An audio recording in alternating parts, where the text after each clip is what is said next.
So, in my opinion, this is the best Maniere collab so far, and it's the basically the Jordan 3.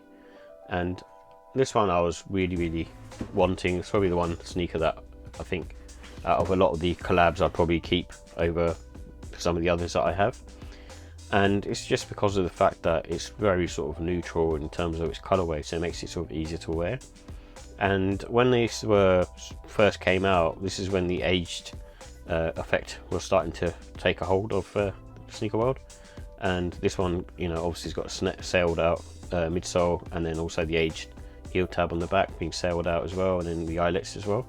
And with this particular sneaker, it really works because it's, like I say, it's a neutral colorway, and the, you know, you have like predominantly a white leather sneaker, and then you got these suede panels, which is kind of like New Balance-esque, and they're quite sort of really nice to the touch. And even here as well, this one's got kind of the more sort of brushy suede going on. And then the inside you have the quilted material as well, which makes it really comfortable on foot. And then you also get a pack of sail laces as well, which is really cool. And then the trainer itself is just made of like I said, really nice sort of leather quality. So even here, it's not the pebbled leather, but it's still very nice to the touch. And you can sort of see it sort of wrinkles as you sort of press on it, which to me is a good indication. And also the way the leather's been cut here, you can see like the color coming through it as well. So it looks like it hasn't been treated like or painted over, and that kind of like adds to the effect of the sneaker. So it kind of gives it that sort of burgundy violent ore type colorway on there. And then also like the pebbled type leather that they've got going on here, this feels more prominent versus some of the other sort of GR sneakers that I've seen. And I think this is probably more likely, you know, proper kind of pebbled leather, I guess. And the outsole as well, they've done a nice job on that, where you've got this sort of violet or burgundy kind of colour going on as well, and same around the heel midsole area as well.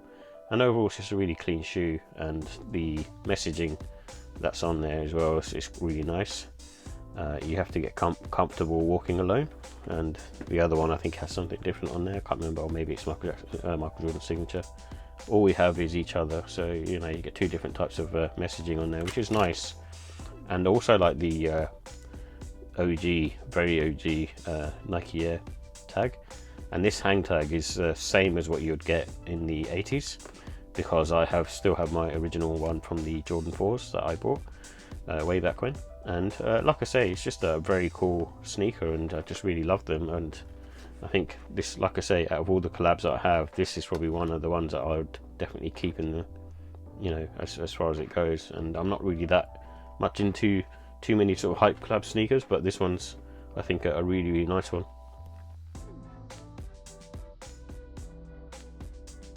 So here are the details for the Jordan 3 Armor Maniere Raised by Women.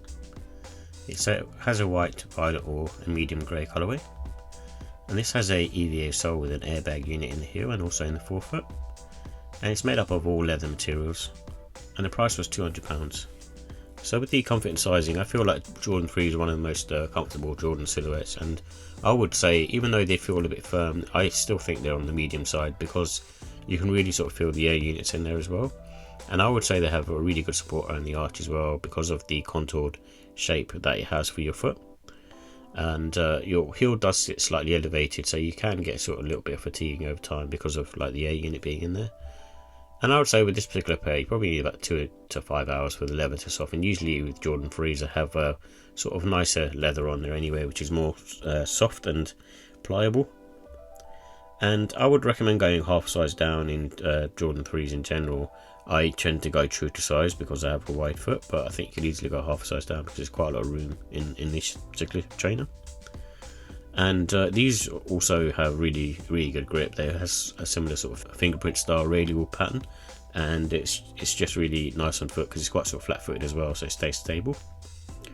With the look and style, this one's probably the most similar to like an OG white cement colour blocking without the elephant print, and it's a good one to sort of wear, I think, spring summertime. Even though it's a sort of quite a sort of heavy sneaker, I feel like it's one of those colourways that works really well sort of springtime, and you know, going out at night during the summertime. And this is a one with the Jordan 3s in particular. I think you can dress them up smart casual quite easily, and this pair in particular, because it's slightly more on the sophisticated side, you can do that. And sail laces work with this, and you get a pair with them anyway, but white, burgundy and also grey would all work. So with the final thoughts, I love the grey suede instead of the elephant print, and usually that's like a no-no, but with this particular pair it really works. And I also like the aged midsole and heel tab on this particular pair, and it just seems to work really well. And the leather is of really good quality as well. Like I say, it's got that sort of thick cut end. Also, it has a sort of violet kind of colour going around the edges of the leather where it's been cut. And it also has sort of great packaging, and the storytelling as well for this particular pair. It's just really nice. And with the ratings, I give the look and style for this a 5 out of 5. It's one of those sneakers that is a classic and will remain sort of timeless. And the comfort is going to be like any other Jordan 3, so I'll give that a 4 out of 5. It's not like the worst comfort, but it's also on the good side. The quality, I give it a 5 as well. I think this particular pair, the leather quality is really nice, the storytelling is really good, and you get nice packaging and stuff as well, so it's just a really cool sneaker. And for that reason, I also give it the pricing 5 as well, because I feel like it's the package that you get all in all is quality, and for that reason I've given it a 5 out of 5. I think it's just one of those timeless sneakers that the more it ages, the more people sort of be hyping it up, and it'll just continue to go up in resale value as well, I think.